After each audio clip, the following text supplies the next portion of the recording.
नमस्कार स्टूडेंट्स। आज हम लोग आप लोगों के लिए लेके आए हैं top 10 Indian history questions. Top 10 Indian history question बहुत ही इम्पोर्टेंट है, जो SSC, CGL, UPSC, state PSC के लिए काफ़ी इम्पोर्टेंट है। और हम लोग चाहते हैं कि ये आप एक रिवाइज के तर्ज दौर से देखें, एक आप लोगों का एक रिवीजन हो जाए।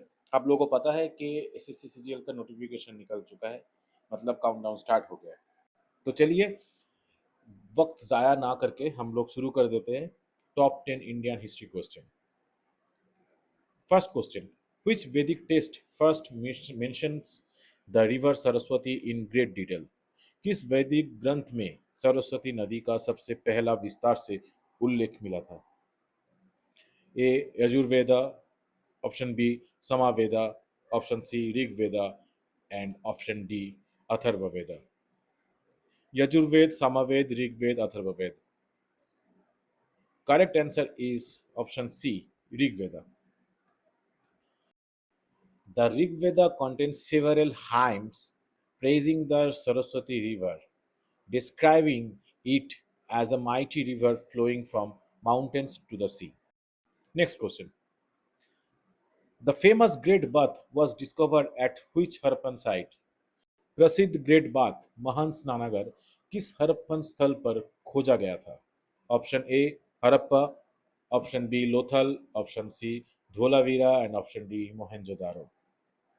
Harappa, Lothal, Dholavira and Mohenjodaro. The correct answer is option D Mohenjodaro.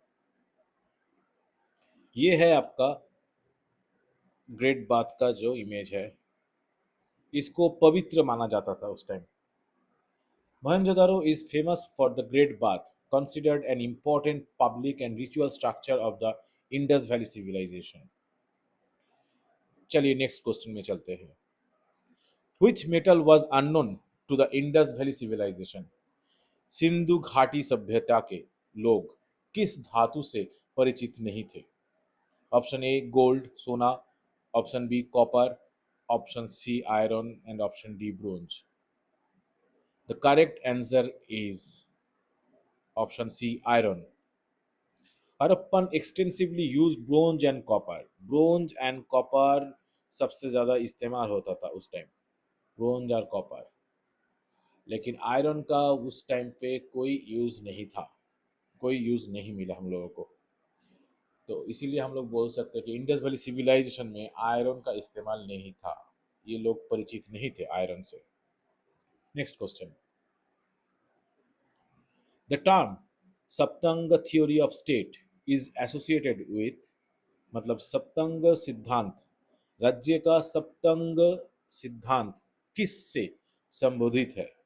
Option A Manu, option B Kautilya, option C Patanjali and option D Panini. The correct answer is option B Kautilya. Kautilya explained the Saptanga theory in the Arthashastra, describing 7 essential elements of a state. Kautilya को हम लोग चाणक्य नाम से भी जानते हैं। Next question. Which Mahajanapada had its capital at Rajgriha? कौन सा महाजनपद का कैपिटल था Rajgriha? Option A Avanti, option B Khosla, sorry, option B Kosala, option C Magadha and option D बादशाह।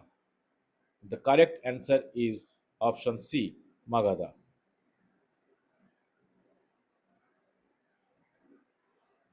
Magadha initially had Rajagriha as its capital before shifting to Pataliputra. मतलब पाटलिपुत्र में shift होने से पहले राजगृह में ही इनका कैपिटल हुआ करता था, राजधानी हुआ करता था। आज के ज़माने में बिहार, बंगाल और उड़ीसा का कुछ पार्ट, मतलब अंग, बंग और कलिंग, ये जो कहते हैं एक साथ में, तो इनका एक पार्ट था मगध। और उस टाइम पे बांग्लादेश भी यहाँ पे हुआ करता था, जब पार्टीशन नहीं हुआ था बंगाल का। उस टाइम पे तो पार्टीशन नहीं हुआ था, तो बंगाल में पूरा आता था, बंगाल मगध में। Next question. Who among the following was the founder of Jainism according to tradition? परंपरा के अनुसार निम्नलिखित में से जैन धर्म के संस्थापक कौन थे? Option A Parshvanath, option B Rishabhnath, option C Mahavira and option D Ajatashatru. The correct answer is option B, Rishabhanath. Jain tradition considers Rishabhanath as the first Tirthankara, while Mahavira was the 24th. Mahavira था 24th नंबर और ऋषभनाथ था number 1. Next question. The Buddhist council held during the reign of Kanishka took place at Kanishka Kanishka के कनिष्का के शासनकाल में आयोजित बुद्ध परिषद किस स्थान पर हुई थी? Option A Rajgriha, option B Vaishali, option C Pataliputra and option D Kundalvana. Rajgriha, Vaishali, Pataliputra and Kundalvana.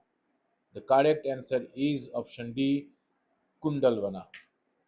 The fourth Buddhist council under Kanishka was held at Kundalvana in Kashmir and was important for Mahayana Buddhism.